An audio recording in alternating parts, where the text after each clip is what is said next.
It's always a true pleasure to welcome MnDOT Commissioner Charlie Zelle to the CTS conference. We have a long-standing tradition at this event of hearing from our key partner about their current priorities, including how research will support those priorities. I'll skip the commissioner's bio because he's pretty well known around these parts, but I do want to say, and with one exception here, just let you know that in addition to his day job, which occupies a little bit of his time, he is a member of the CTS Executive Committee, and for that we are very grateful and benefit from quite a bit. So let's hear from Charlie about some of MnDOT's priorities.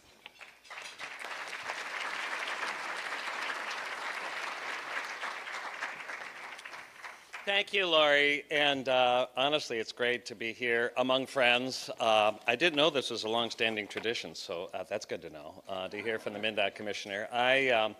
It's my great honor, and I'm also thrilled, like everyone else, to hear Joshua. So I'm here for lunch and actually to learn, as everybody is.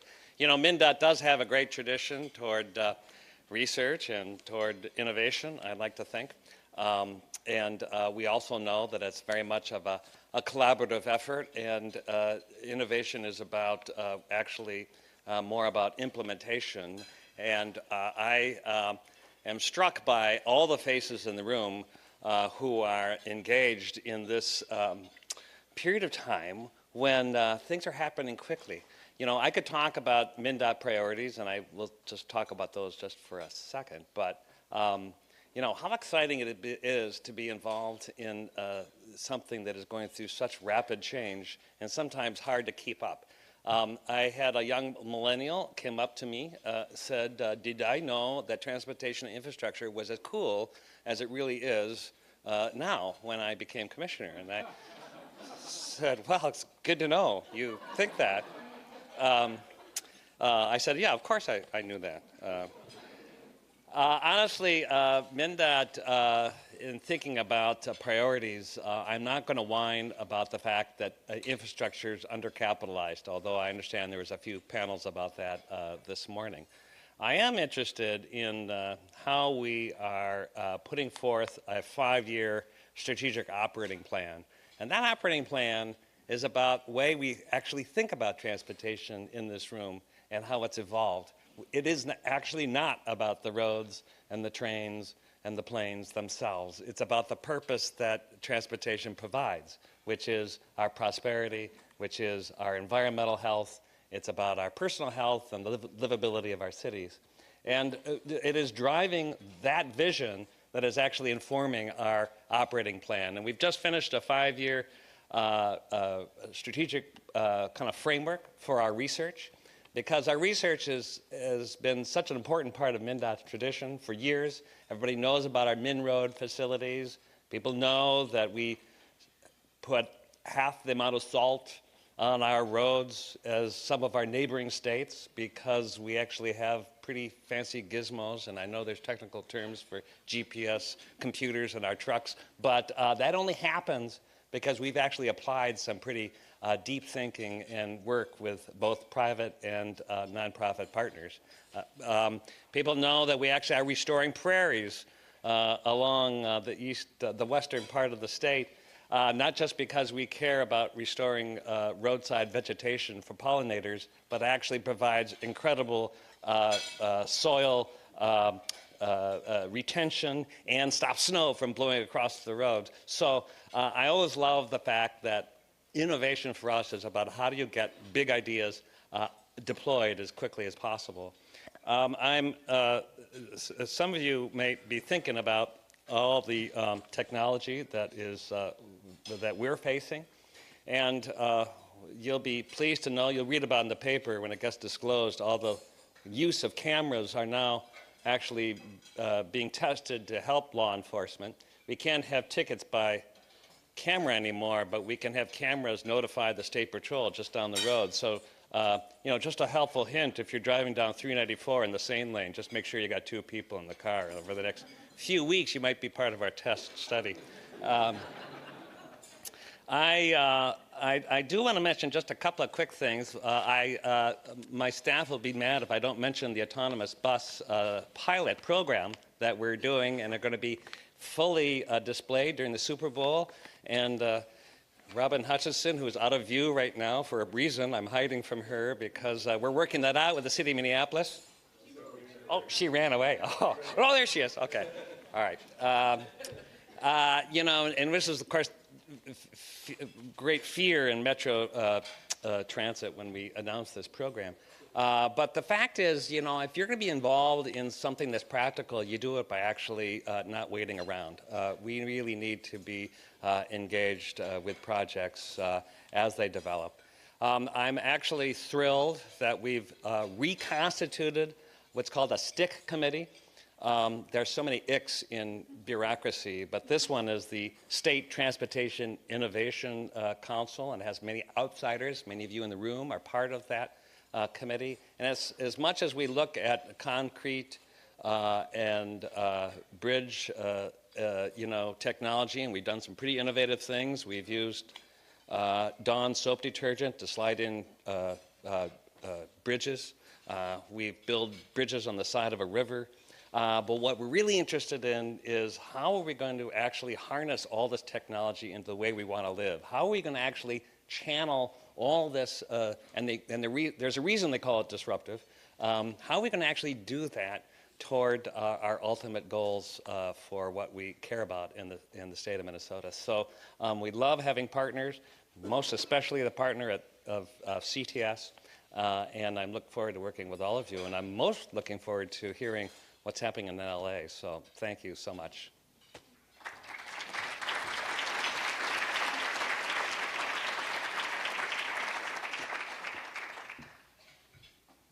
Well, it's so wonderful to hear the commissioner talk about moving research into implementation, because what I'd like to do next is share a video with you. As I mentioned, the past year has been a celebration for CTS of our 30th anniversary. And one of our ways to celebrate and to really demonstrate what some of our accomplishments have been was to create a series of videos that showed how research progresses over time. Because those of us in the field understand that you don't get results tomorrow. It does take an investment of time and ideas and experiments and pilots, et cetera. So some of the best work we've done has evolved over time. And earlier in the year, we shared with you videos from two key topics that have been very critical to the University of Minnesota, and those were traffic operations and pavement design.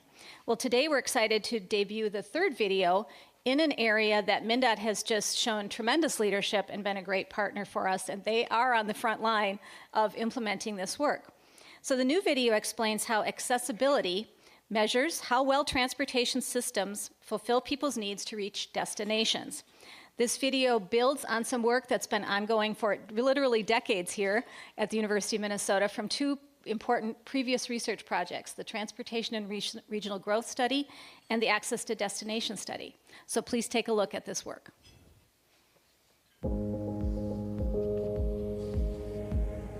All travel is driven by a need to reach a destination. People are somewhere and they want to be somewhere else. How well they're able to achieve that goal of reaching destinations depends on how fast they can travel, but it also depends on where they are and where the destinations are. We've been operating for decades with metrics that focus just on half of that equation. How fast can people travel? And speed is important, but it's not the whole picture.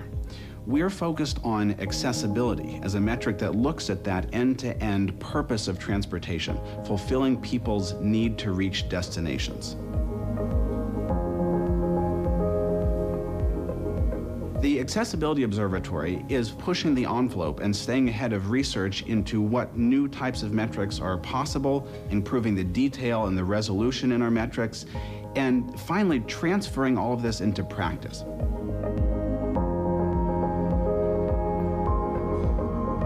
The Access to Destination Study, combined with the Transportation Regional Growth Study, first educated the professionals of new ways of looking at how transportation and growth and land use might be dealt with. It really grew out of some frustration in the 1990s when in the Twin Cities region, congestion was increasing very rapidly, one of the highest rates of growth in congestion in the country.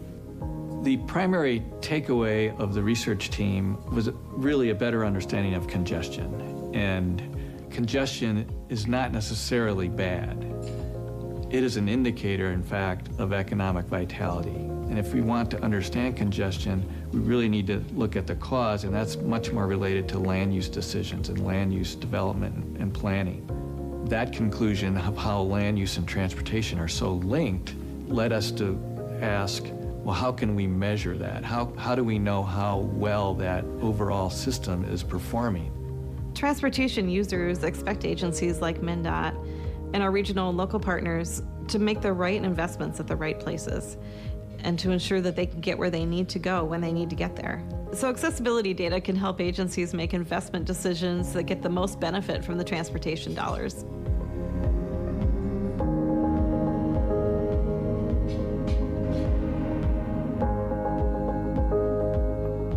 Our National Pooled Fund Study, which is led by the Minnesota Department of Transportation, lets us bring together many different partners who are all interested in developing new data sets for accessibility, as well as new tools for measuring it. Accessibility measures focus on the traveler's destination and their ability to reach that destination efficiently. There are currently 10 states who are pooled fund members, and we look forward to welcoming additional members like state DOTs and metropolitan planning organizations and other organizations to join the study. I think that accessibility metrics and research into improving them can help planners and transportation analysts move beyond metrics that are focused just on speed and how quickly people can move. And it gets them at those deeper questions of satisfying people's need to interact with valuable opportunities.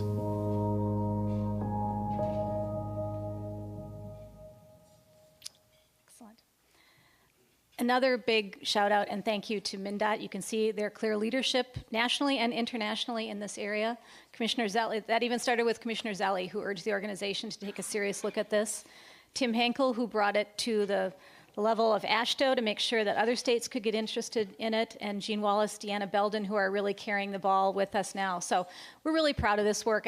I almost feel like I'm a bit of a parent, even though I didn't have a big role in the earlier studies. I have parental pride about what's happening here, and with all the research really at the University of Minnesota. You guys know this is an emotional job for me. So all three of the videos celebrating the path to progress are available on the CTS website. And most recently, our annual report, and many of you should have received that in the mail, also talks about some of those great successes along that path to progress. If you didn't receive a copy and would like one, there are some available at the registration desk. So it's with great anticipation and excitement now that we move to our luncheon keynote speaker. Joshua Schank is the first ever Chief Innovation Officer at the LA County Metro Transportation Authority, where he leads the Office of Extraordinary Innovation. I just love that name. Prior to joining LA Metro, Joshua was president and CEO of the Eno Center for Transportation, a national nonprofit think tank with the mission of improving transportation policy and leadership. Before joining Eno, he directed the National Transportation Policy Project at the Bipartisan Policy Center, which proposed a new vision for the federal role in surface transportation policy. And he performed several other significant roles before that. Let's just say this guy is a mover and a shaker.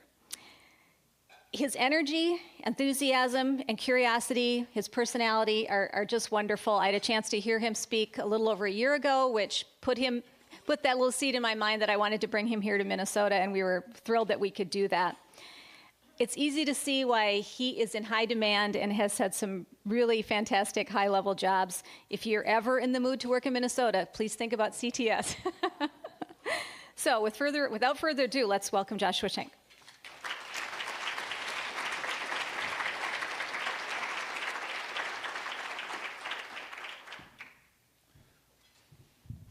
Thank you. That's a very, very kind introduction. I really appreciate it. I think if I ever had the urge to work in Minnesota, I would probably be divorced. So that's another issue.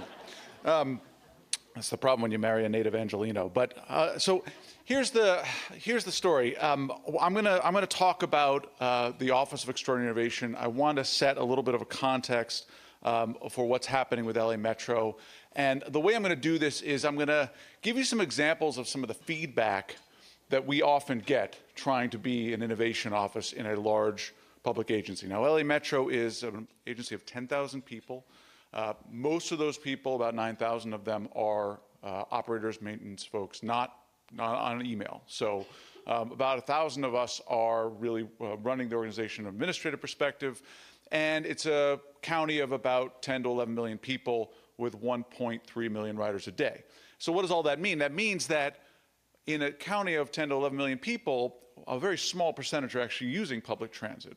And in fact, the critical question that we have to wrestle with in Los Angeles is one of tremendous inequity between people who have vehicles and people who don't, because the vast majority of our riders are people who don't have access to vehicles for some reason. And that reason is typically because they can't afford one. So we've got a system of transportation that is for the very poorest people and people who have no other option, and then an entirely different system for most of the population, which is why there's now been this tremendous impetus to make a change. It's because the people who have cars are being affected, right? It's because the congestion levels are so awful that they are willing to give up their money, their sales tax revenue, to fund a mass transit system over the next 40 years. And they passed a ballot measure in November to spend $120 billion over the next 40 years building out our mass transit system in the hopes that somehow this will make their lives better. But of course, it is very challenging, even if you're going to do that, build out this fast mass transit system, to actually improve traffic and to actually reduce congestion. And what part of a lot of what the Innovation Office is doing is trying to deliver on the promise to voters that really won't be accomplished simply by building new infrastructure. But when people think about the Office of Extraordinary Innovation, that title gets people very excited, and they either think one of two things. They either think we're like a bunch of superheroes, like in the Justice League or something, going to swoop in and do some innovation, sprinkle it everywhere, or they think that we're like a bunch of nerds with computers, you know, doing hackathons and and we are nerds, but not with computers. So the thing is that we're not those things. Innovation is not really about technology, and I think if there's one thing you can take away from this talk, that's it. You can go home now. But you know, innovation is not about technology. Here's what it's really about. It's about these three things: policy, resource allocation, and determination. If you want to accomplish innovation in a large public agency, you need all three of those things, and you need to be thinking about all three of those things, because that's the only way you're going to get it done. And I'll explain through a series of anecdotes about our experiences so far why these things are so critical and why they matter. So let's start with the first quote. These are things that actually have been said to me. So this is a really innovative idea, but we can't do it. It's never been done before. Now, that's not uncommon reaction in a place that is used to doing things a certain way. And I'm going to use this example of our microtransit pilot to kind of explain that. So I need to start by saying that we're in the blackout period for this. We issued the RFP just last week, so I can't really talk about it very much, and I can't answer any questions on it. But I will tell you that what we're doing is creating a dynamic, point-to-point, transit-like service that will provide something much better than what we have typically provided through transit service. So when you go to a transit agency, a bus and rail agency, which is what we are, and say, we're going to provide an entirely new service, and it's going to be, we'll operate it and everything, but it's going to be dynamic point-to-point service, most people's reactions are like, whoa, there's no way we can do that. That's not even possible. We operate buses and trains on a schedule. That's what we do. And it took a tremendous amount of effort. This unsolicited proposal actually came in to our office not long after I got there, and I've been there 2 years, and we just got to the RFP last week. Why is that? Why does it take that long? Because first you have to get everyone to buy in from all the departments around the agency that this is something that they want to do. The boss can say it all he wants, and he did, and he can tell me to do it, but you need other people's time and resources. They need to agree that from a policy perspective, this is something we should be doing. And you need to be determined to make it happen over a long period of time in order to actually get success. So it has nothing to do with whether I understand the microtransit routing technology. It has everything to do with policy, resource allocation, and determination. So here's a couple other ones that I like. Sure like to do that, but we don't have time or money. I get that a lot. And if we improve our service more, people will use it, and we can't afford that. That's one of my favorite ones. Let me talk about both of these. we don't have time or money is not actually a reason to not do something. And I know that people in the public sector like to use it as a reason, but it's not a reason, because you always have time or money. It's just a question of what your priorities are and where you're allocating them. And that's why innovation is so much about how you want to allocate those priorities. And secondly, if we improve our service, more people will use it, and we can't afford that. It's an awful way of looking at it, isn't it? But if you talk to particularly to our paratransit providers, but not just there, if you talk to people, they will say that in the transit community. And that misses the whole point of what we're trying to do. We're not trying to put out what best service we can with the resources available. What we're trying to do is improve mobility. And part of improving mobility can sometimes be reallocating our resources or making the case for why we need more of them in certain places and going out and finding those. First, you got to decide what it is you want to accomplish. And so that's what our strategic plan is all about. The Innovation Office is tasked with two things. One is the strategic plan, and the other is public-private partnerships. Those are their two main tasks. And most people understand why innovation and finance and P3s would be in our office, but they don't understand why strategic planning is in our office. The reason strategic planning is in our office is that you can't be innovative if you don't know exactly what you're trying to accomplish. And Metro hasn't had a strategic plan in 10 years.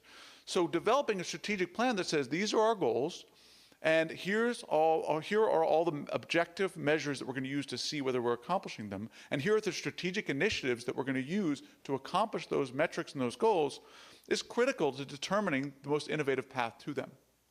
And that's what we've been doing over the last 2 years as well, is developing the strategic plan. These are some of the key trends and issues that we've seen that I think you're probably seeing here as well. Maybe the affordable housing isn't quite as bad, and maybe you throw in snow removal in this list, but we don't. Otherwise, I think a lot of these trends are being seen everywhere.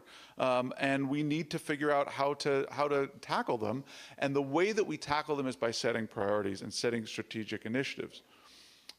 These are some of the emerging themes that we're seeing in terms of what we need to do to be better at accomplishing the goals that we care about, at accomplishing mobility. The thing that often gets lost, particularly when it comes to better connections and reliable choices, is that we are not just providing transit service anymore.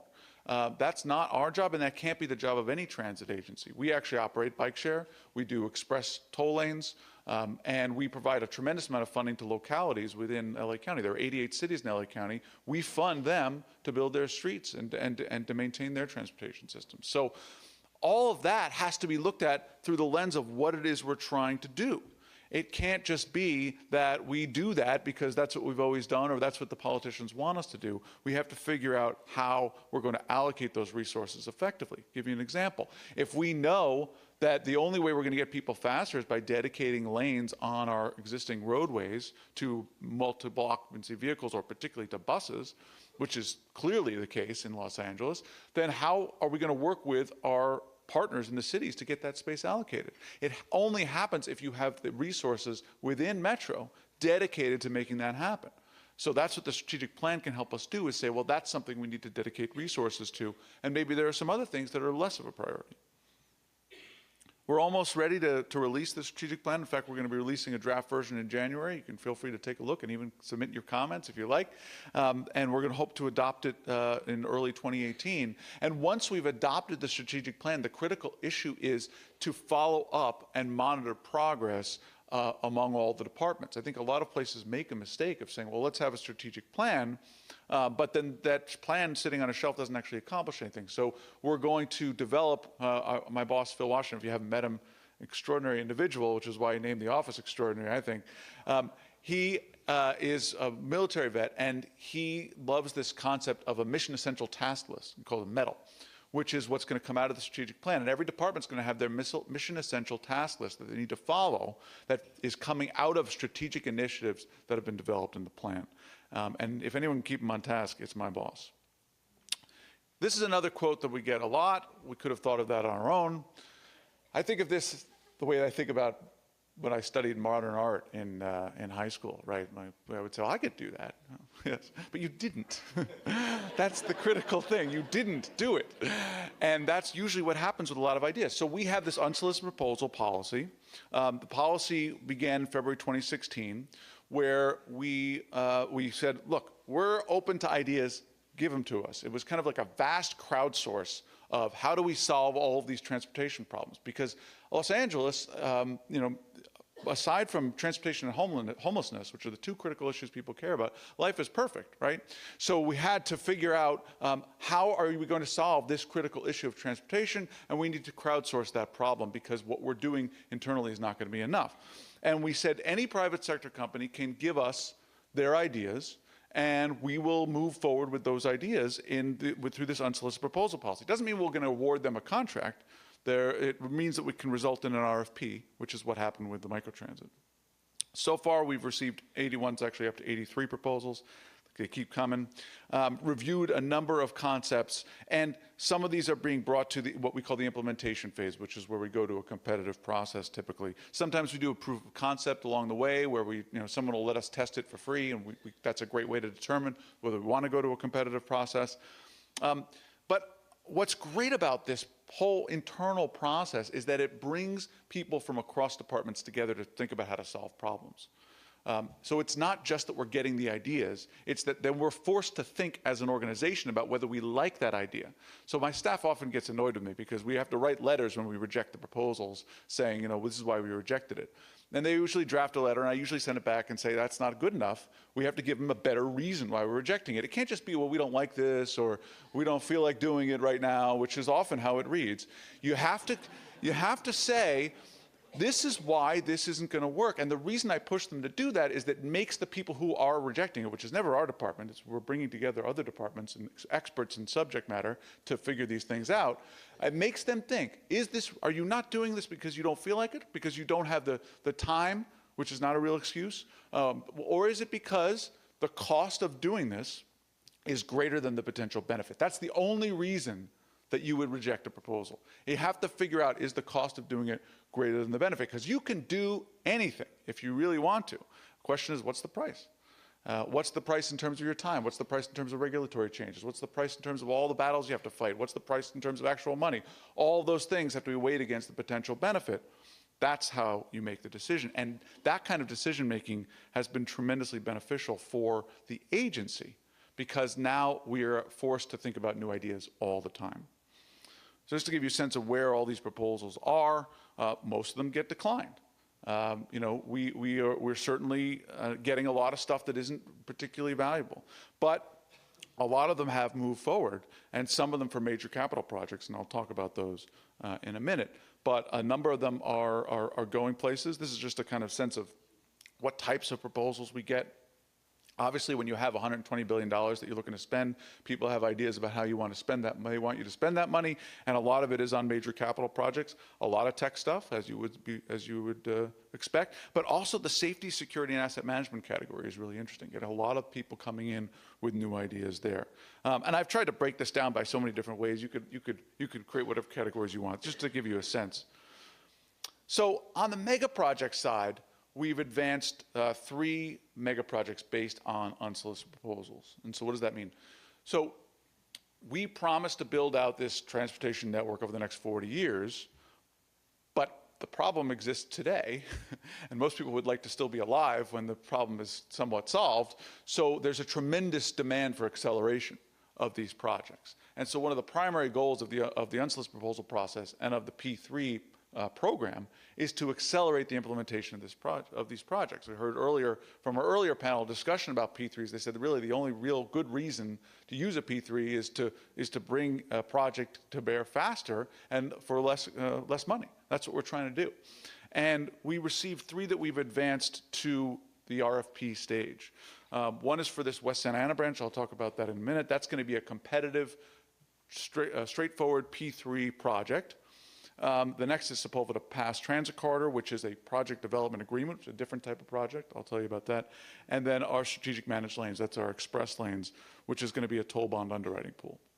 So West Santa Ana branch, if you're not that familiar with Los Angeles, you can see where the F is. That's essentially downtown Los Angeles. And if you're going south and east from downtown LA, there's no transit at all, but there are a number of communities there that would stand to benefit from transit, particularly from the development, but also because there are communities where there are a lot of people who cannot afford cars. And the ridership projections on this line are very, very high. But this community has been consistently upset with Metro because they feel like they keep getting short shrift. They never get this project. They've been asking for this project forever, and it's always not a top priority, and they have a little bit of a chip on their shoulder because of that. And it's not surprising, right, because the base of political support for the mayor and for a lot of other people on our board come from the west side of Los Angeles, where everyone is making movies and making money. And they often also have the biggest traffic problems, so elected officials are often more responsive to their needs. And meanwhile, this community, which has real need for transit and would be riding transit very easily, hasn't gotten it. And unfortunately, the way that Measure M's worked out, we wound up doing a phase 1 delivery and then a phase 2 delivery of this project, which really should be just one phase. And the reason we had to do that is that when you have 40 years of cash flow, if you put a lot of heavy, expensive stuff at the beginning, then you have you can't do that, right? You have to spread it all out over 40 years because you can't spend the money until you have it. Yes, you could borrow against it, but even that has its limitations. So when you max out all the borrowing, at the end of the day, you've got to stage some things. And we had to stage them by parts of the county because otherwise one part of the county would say, well, we got all these projects in the last years of the plan, and the other part of the county said, well, we got all our projects the first years of the plan. That's not fair either. So we had to stage them so that each part of the county gets a big project at the beginning, and they each get one at the end. And for this part, they got their project divided in two, which is not the way you would want to deliver it. So the private sector came to us and said, look, we'll build it all as one project, one phase. It'll be accelerated dramatically. And we're going to do it through a P3 that includes private operations and maintenance component potentially, so that we'll do it through an availability payment model. This involved a total sea change in Metro because we had a planned delivery, and now we're going to do it differently. And we had to bring the entire agency around to the idea that this project, which we were planning to deliver in 2 phases as a typical design build or design bid build project, is now going to be delivered as a P3, and it's going to be in 1 phase.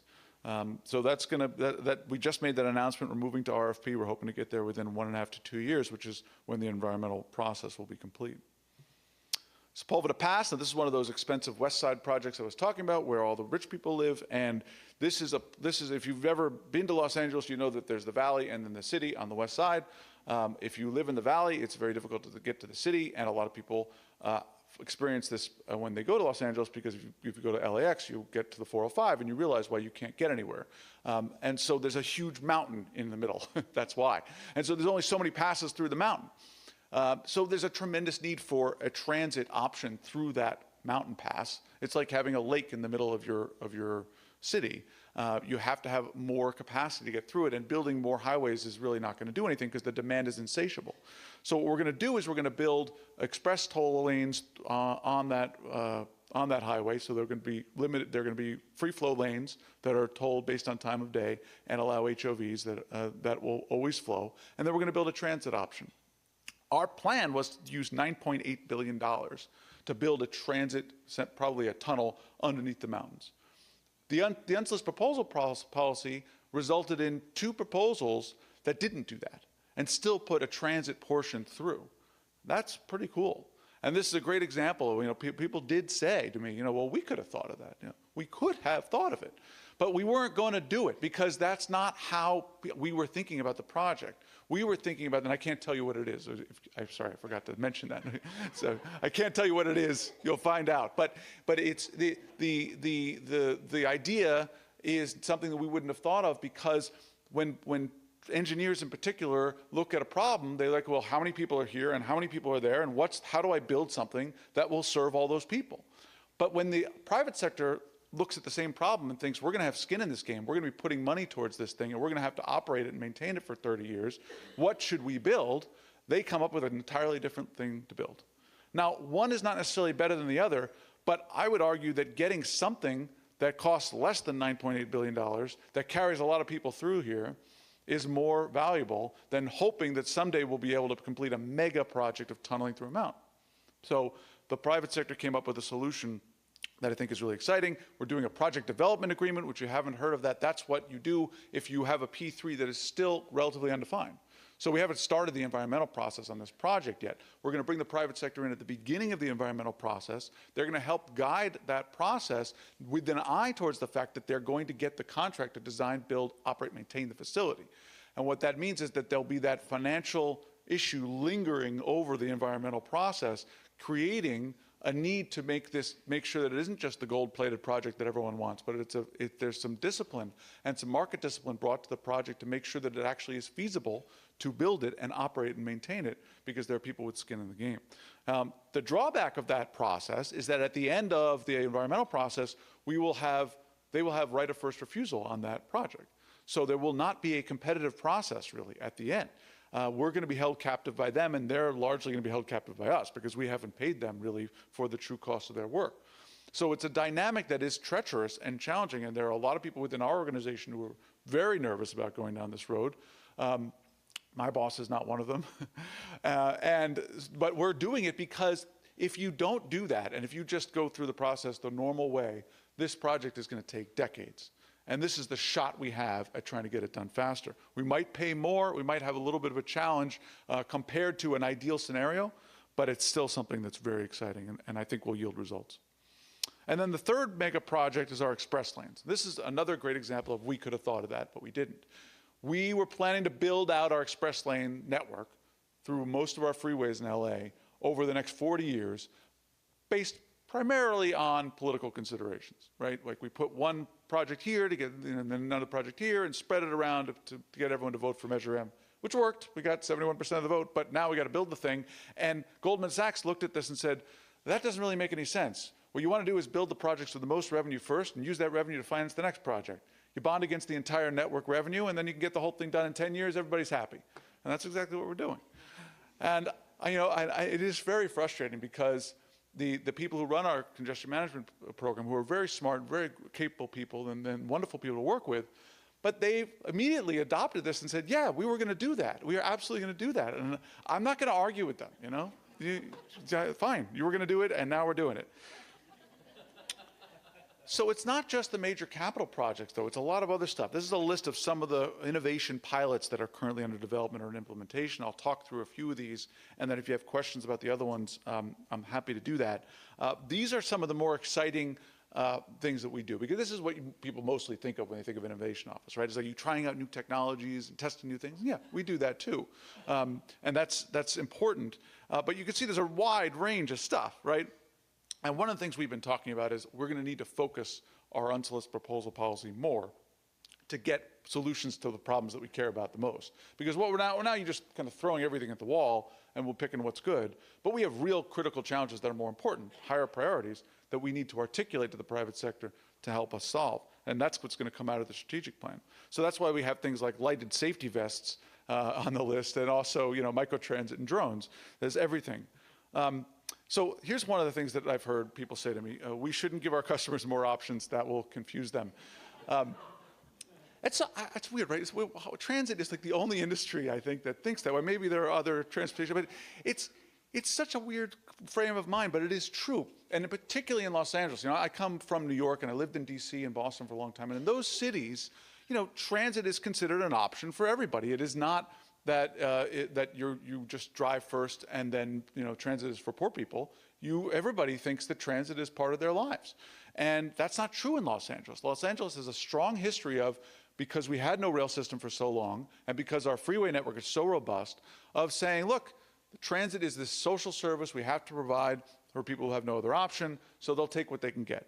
And giving them different options and making it more user-friendly, or focusing on customer needs, is something that's foreign to our agency. And we've really had to push for it. Thankfully, the mayor is totally behind it and has created a new committee that's focused entirely on customer experience. It's something that we're really working on hard. And that doesn't mean we don't face resistance within the agency, though. Here's a good example. Mobile tolling, right? Right now, we are using transponders to collect tolls, but most people driving through tolls have smartphones, and smartphones are perfectly capable of paying tolls, and they know where you are. So you don't really need gantries, and you don't really need transponders. You just need a smartphone, and we can, you know, tell people where they're being charged, and it's based on time of day. All that stuff can be done. So we're going to be testing this technology. But when we first brought this to our tolling folks, they were like, yeah, well, that's something we might look into, but won't it be confusing for people? And yet it might be confusing that they choose to pay by phone, but it will be so much easier that they will appreciate that confusion wherever it may come. Another one is customer information. We do not do a very good job in LA. I noticed you guys, at least from my perspective, a short time here, do a great job of this on your system, but we do not do a great job in LA of informing people about when the next vehicle, or certainly even just the next light rail vehicle, is coming. And I use my smartphone to know, and the smartphone data is not accurate either, largely because we don't know exactly where our buses are or our trains are. And we're fixing that. We're going to put GPS on all of those things. But in the meantime, we've got algorithms that are calculating when the next bus is coming that aren't really very good. And someone came to us and said, here's another algorithm that we think will be better. We tested it for free and found that it was an improvement. So you think, well, okay, so let's go ahead and do that, right? But that's not what's happened. Instead, we've gotten into an internal argument between operations and us and ITS about whether, in fact, it did show an improvement and whether, in fact, it is a better idea. And the reason that we're getting into that argument is people are very, very careful about their time, and they don't want to spend a lot of time on something that they think isn't going to result in real benefit. And they are not necessarily thinking in the same way we are that customer information and giving people options is one of the most critical things we can do. And we do. And so it's a disconnect between the priorities that we have. Operations, very focused on making sure that the service is safe, clean, reliable, all that. Great. We're very focused on how do we get more people to use our product. And that's a very different set of priorities. And transit is often not focused on. How many transit stops, I don't know how many stops you have like this here, but how many transit stops in LA are a sign on the side of the road with a number on it where you hope that a bus shows up? There's a lot of those. And compared to what else is out there, that's a pathetic form of transportation. I mean, you can, the way that Uber and Lyft have swamped our markets with underpriced transportation services that are very fast and very reliable is unbelievable. And we can't sit idly by and just say, well, customers who have no choice will use our product. Smart bike racks. This is an easy solution for parking bikes at stations. Well, let me tell you about the problems with this one, because they're never easy, right? This is a great thing. All you do is you walk your bike up, you use your tap card, which is our fare card, and it unlocks it, and then you put your bike in, and you use the tap card, and it locks it again. Boom. Easy. We currently have bike lockers at a lot of our stations. Cumbersome, difficult, got to carry a key, annoying. And there's a lot of bike theft. So this is a great way to prove that. Well, what's our problem here? One, if we put this on our property, then the labor unions have to install it. If the labor unions have to install it, then we have to figure out, well, are they going to install these? If they're popular, are they going to keep installing them? And we're going to put them everywhere, and that's going to be a huge cost. So then we could put them on city property near the stations. But if they're on city property that's near the stations, are they really serving the customer as best we can? Is that convenient? Is that going to be something that's really worth doing? So that's another question. And then there's the tap folks who say, well, we don't want to be responsible when this thing doesn't work on the tap card, and who they're going to call, and what's going to be the issue. And so again, getting to that issue of, is our job to provide more options for customers, or is our job to make our jobs more efficient? Because that's a challenge you often run up against. Like, people are working in their lane. Another good example are our finance people, right? They're like, we want to get the lowest cost of capital for any given project. That's our job. We're going to borrow at the lowest possible rate. Well, if you think only like that, you would never do a P3. But when the P3 is delivering the project for way lower cost and a more innovative way and way earlier than expected, then yeah, you should pay the higher cost of capital. Same thing here. I don't want to deal with people who have a problem with TAP when they're a smart bike. Well, but then we're not going to give them more options. So giving more options has to be the priority, and that's why it's a policy issue. It has to be the priority in order to get people to adopt these innovations. This is a waste of time and money. That's what Bob told me. I swear someone said this to me. I could show you the email. No data whatsoever. I mean, I said to him, I emailed back and I said, do you have any data to support this conclusion? Because I don't understand what Bob is talking about. And he said, he did not respond to that. And what we did, this is actually on a I'm going to go back to it. So this is on the drone project. We actually took this to another department. Because he said, drones are a waste of time and money, I don't need it. So we took it to another department and said, what do you guys think? And they said, yeah, that sounds awesome. Let's try drones. And so we're testing drones. But the point is that people are very careful about even something that's a free test of a new technology He's got things he's got to deliver tomorrow. He doesn't want to be bothered with some new technology that might promise benefits 10, 15, 20 years down the road. That's not how they're thinking. And so sometimes it's the path of least resistance. Sometimes it's finding the champion within the organization who is looking at it that way and going in a different direction. But let me go back to the vehicle to infrastructure communication. This is another interesting one. This came as an unsolicited proposal from an employee, which is why I love it. So there was an employee who said, here, look, we've got this BRT, it's the Orange Line BRT. It's running on its own right-of-way, and the lights are timed so that the bus can hit the lights and go freely. But operators don't know what speed they should travel at in order to hit the light. So they often speed up and then slam on the brakes, which is obviously not good for anybody.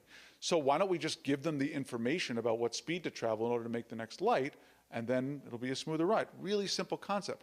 Now, why couldn't he get that done without the Office of Extraordinary Innovation and submitting an unsolicited proposal? Because I'm sure when he went to talk to his bosses about it, they're like, yeah, that's nice, that's a good idea, but I don't have time. That's not my priority. I have limited resources. Or our policy is not about making sure people have a smooth ride on the Orange Line. It's about the fact that I got to figure out how I'm going to get all the buses out tomorrow. So don't bother me. And what an innovation office does is it sets aside resources to work on problems like this so that we can take the burden. And we did take the burden. And in fact, we're funding this project out of our budget because the operations didn't want to do it. And we're working with ITS and with operations to make this happen.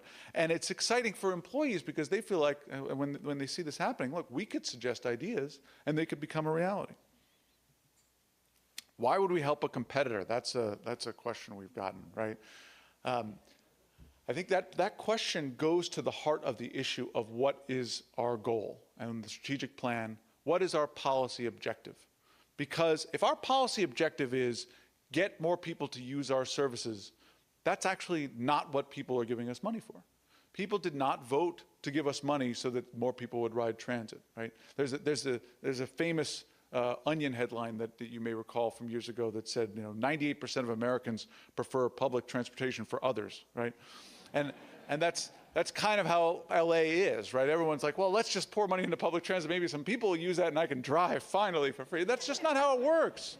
It doesn't work that way. We could have transit ridership double, and the demand for auto transportation is so enormous because we're giving it away for free that people will flood those streets tomorrow and you won't have any better traffic.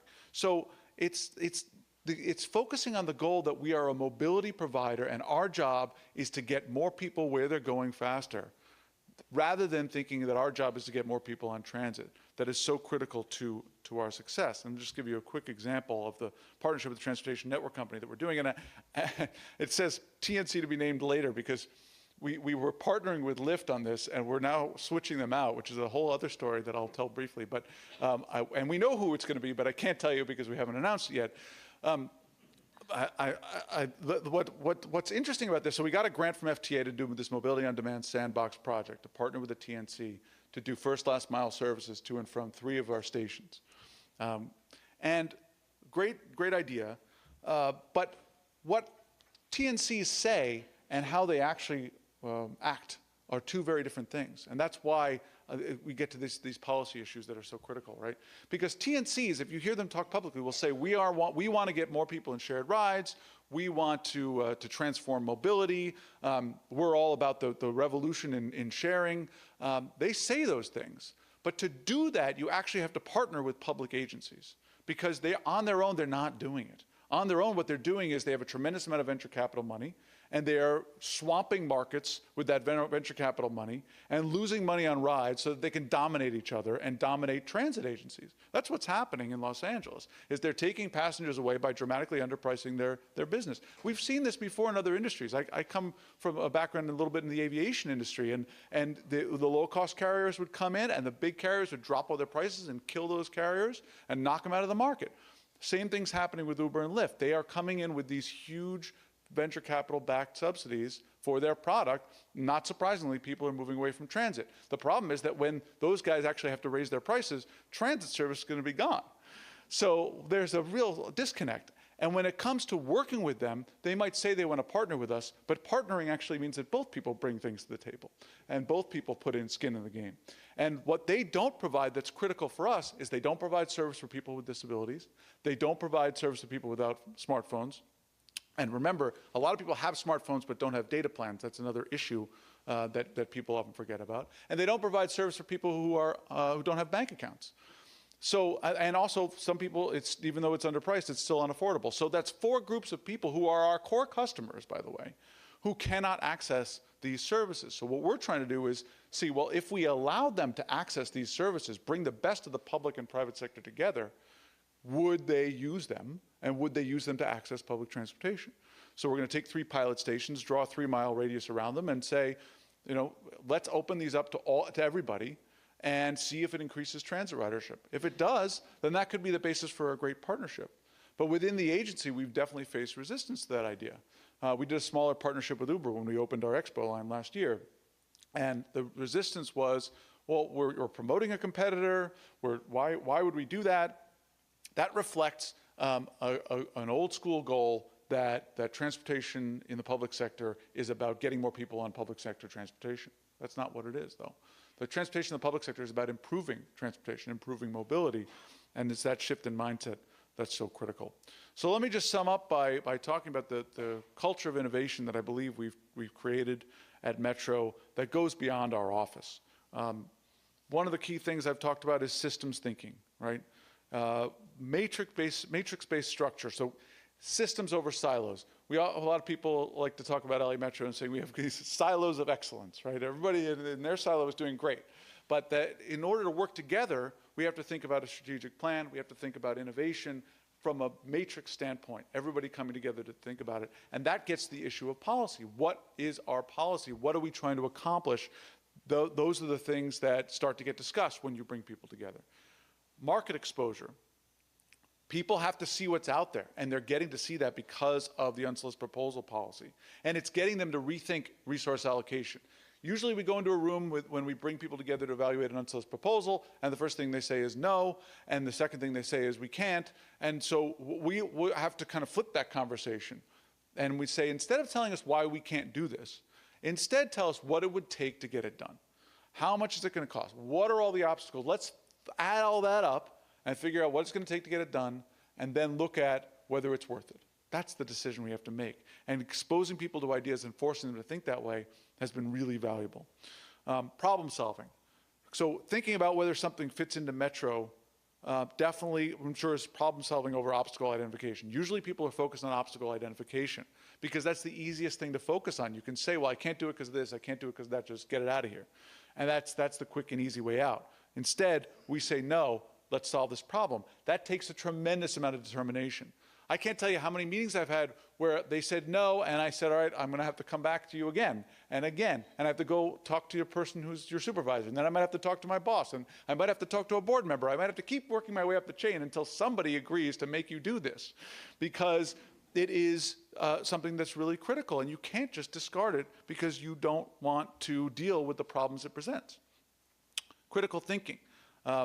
A lot of things come in that aren't fitting with an existing protocol, that don't fit with how we're thinking about solving problems. And again, it takes determination on our part to say, well, let's think about it this way. Let's push it this way. And so many of our projects that are coming to RFP are getting there because either we've put in a lot of effort and time and determination in getting them there, or someone else within the organization has. And that's the only way that they come to fruition. And then solutions focus, which I already talked about, is getting away from can we do this to would it add value, not about whether it can be done. I think, to kind of sum up, I think this is a bold experiment that we've kind of undertaken, and we're going to be making adjustments along the way. And that's kind of how you have to think about all of innovation. That's all that innovation is a bold experiment. We're going to try this, and if that doesn't work, we're going to try something else. And the critical thing that we have that a lot of places don't have is the permission to do that, right? Because the CEO created this office. He got the board to sign off on it. Everyone's excited about it. People in Minnesota want me to talk about it. It's a big deal. And so now we've got a lot of weight behind the idea of innovation, behind the idea of trying things. And if they fail, that's part of the process. It's about learning. But in order, and I say this to everybody who wants to set up an innovation office and do innovative things, if you don't have that top-down support, top-down leadership saying, innovation is okay, failure is okay, we're going to test stuff, then you can't do this. And that's why when it comes to the end of the day, it's about what's the policy of the organization, how are you allocating resources, and do you have the determination to get it done? So thank you so much.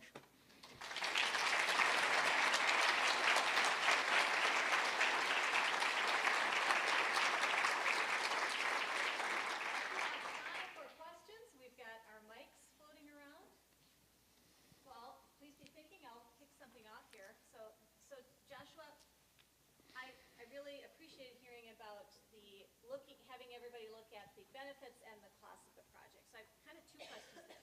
That's a project by project basis. Does your office as a whole have metrics, and what are those? Yeah, so I wouldn't say we have metrics. I would say we have prioritization discussions all day. That's mostly what we do, because we got 81 unsolicited proposals, and of those, X number are viable. And of the ones that are viable, how many of them have champions within the organization, or how many of them would take our resources to get through? And so within that category, which are our most important? Because we literally cannot force people to do things they don't want to do. What the best we can do is sometimes, if there's a lot of resistance, like there was with microtransit or with drones, if there's a lot of resistance, we can say we're going to put a lot of our own resources into that issue. But typically, if we want to get something done, we need to find someone else within the organization who wants to champion it, or it's not going to get done. So our prioritization is all about, can we find a champion? How important to us, or do we think it is relative to the agency? How many other things are we doing right now? All right, while Shannon's walking over there. So you talked about the challenge of getting people to rethink or reorient their thinking around this. What are you expecting of them in terms of calculating those costs and benefits? Do they take away assignments, and do they have to go do that kind of work? Yeah, it's not easy to get to that point. Ideally, that's where we want to get to, is that they're enthusiastic about the idea of figuring out, okay, what would it take to get this done? But it is often very difficult to get people to that point. I'm just going to give you an example. We had an unsolicited proposal come in for our fare card recently that would help us transition to mobile payment for our transit fare sooner. And the folks who run our fare card system said, we refuse to consider this proposal because we already have a contract with someone, and this does not work with that. And so my first step was to convince them that that wasn't true, because it isn't. And that can be very difficult, because first of all, I have to know what's in the contract. I have to know the status of the contract. I have to know whether that contract actually prohibits what we're talking about doing. And people aren't necessarily volunteering to share that information when they know that if they share that information, they're going to have to do more work. So there are a number of challenges that you might get to before we even get to the conversation about what's it going to take.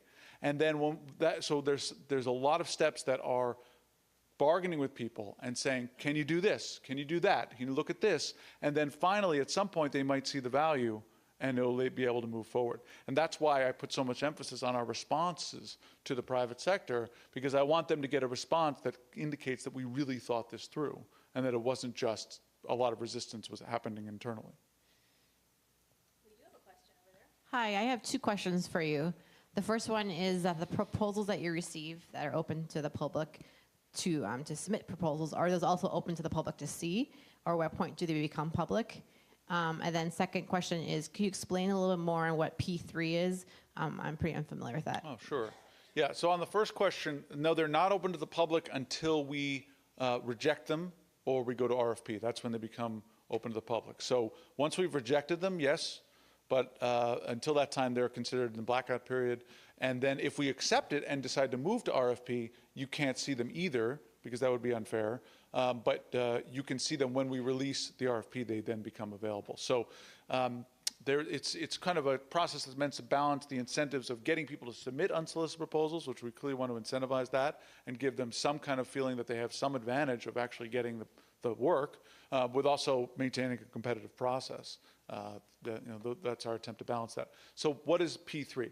So that's a very large question. I don't know that I can answer it in 2 seconds, but if you think about how we traditionally deliver a project, a major capital project, we will typically borrow the money ourselves because that's the cheapest way to borrow the money. And we will design and build the project through a contract with a private sector company. But under a P3, the private sector is going to put up the money. And they're going to bring the financing to the table, and they're going to expect you to pay that loan back at a higher cost of capital than you would normally pay. What you get in return for that higher cost of capital is that they will assume some of the risks for the project. So they won't get paid for that project until it becomes available to the public. And that's what we call an availability payment. So until we can use that project, use that facility, let's say it's a rail facility, they're not going to get paid for it. So that means they're taking some risk about the timeline for the project, creating an incentive for them to deliver the project on time and, of course, under budget.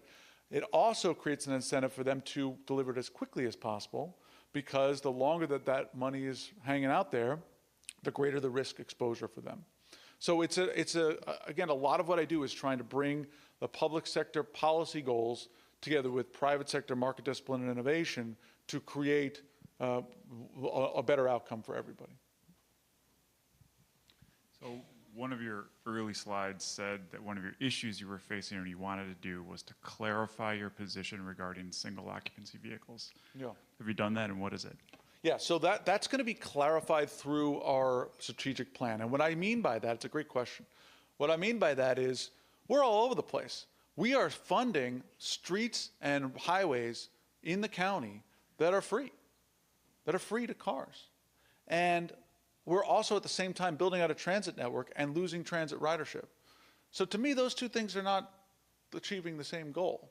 And in some places, like for example, we might be saying, okay, we're going to put a transit stop here and we're going to help fund lane expansion right next to it. So let's get those things aligned. Let's make sure that we're doing things in concert with the actual outcome. And the outcome that we've been tossing around, I talked about this a little bit last night, is that we care about getting people out of single occupancy vehicles. That's one way to measure our benefit. Because if you can get people out of single occupancy vehicles, you're going to increase mobility overall. The more people in single occupancy vehicles is creating a serious problem for mobility. And if we provide more lanes for high occupancy vehicles, more lanes for buses, more ways to get around that are faster and more efficient that are not for single occupancy vehicles, we will achieve that goal. But right now we're not oriented towards that because we have not clarified that policy. So we're hoping we can do it in the strategic plan.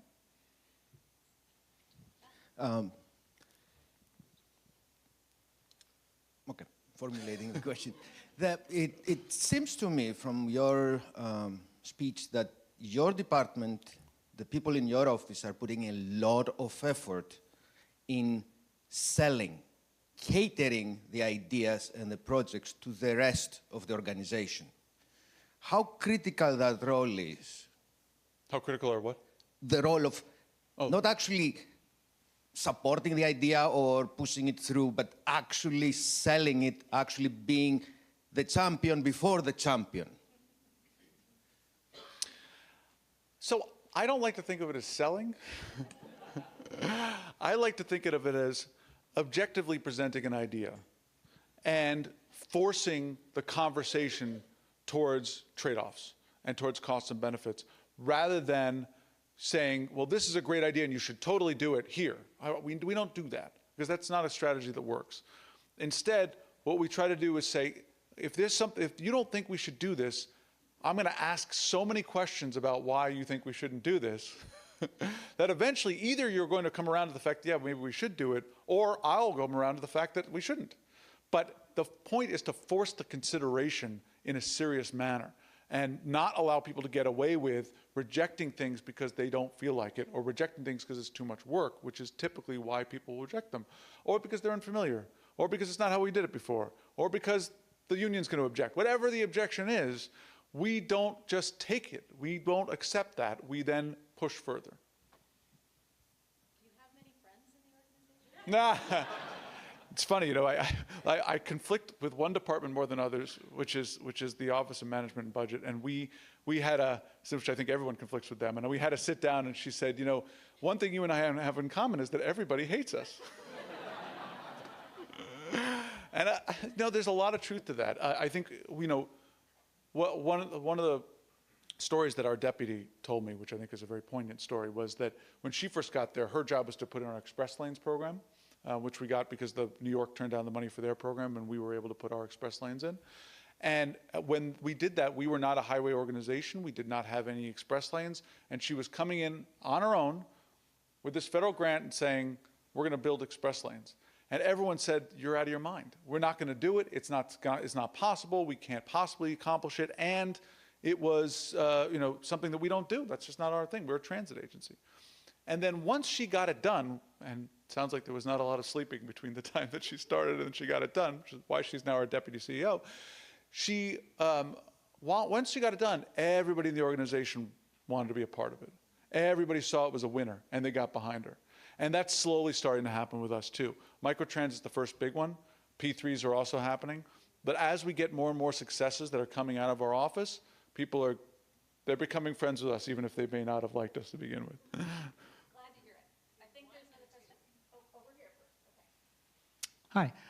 Hi. I was just wondering if you could talk a little bit more about the kind of before the fact program evaluation that you guys are looking to do around the projects, kind of evaluating success.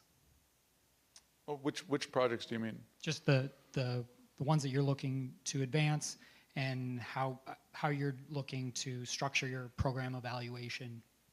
Yeah, I mean, for each project that we're doing, we're in, my background is as a researcher. I have a researcher on staff. When I hired a researcher on staff, people said, why would you do that? And part of the reason that we're doing that is I want to document everything we do and provide lessons learned. So every project has a case study that says, here's what came in, here's what we did, here's what we accomplished, and here are the lessons learned.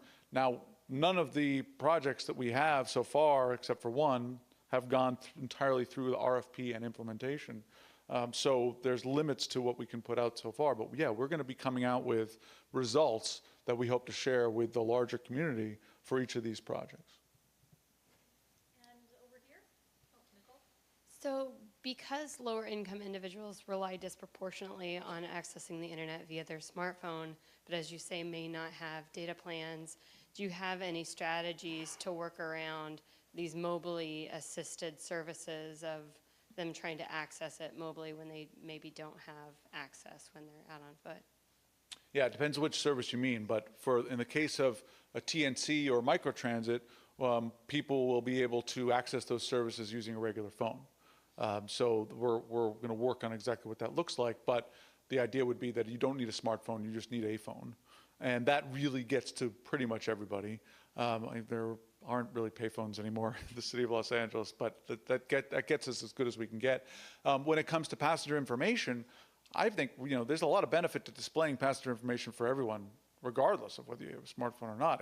I find it much more convenient to look up than I do to go pull out my app and try to figure out when the next bus or train is coming. So in each case, we have to come up with a solution to make sure that everyone has access to the same benefits. That's just something we're going to have to do, and it's part of our social responsibility as a public agency that the private sector isn't going to do it. And they're interested in making money, and that's great. This is a capitalist society. They are entitled to do that. But our job is to make sure that everyone has access to things, and that's where we come in on a lot of these projects. Let's thank Joshua one more time. Thank you.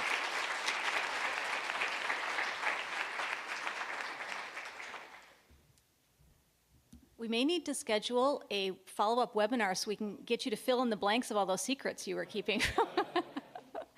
This conversation about transportation innovation will continue right after lunch here in session 5. So it'll be a panel discussion, and we'll encourage you to consider that. And then please do stay for our reception following the second set of concurrence. So 4:30 to 5:30 will be the reception in the area right outside the ballroom here. So enjoy your afternoon, and thank you for being here.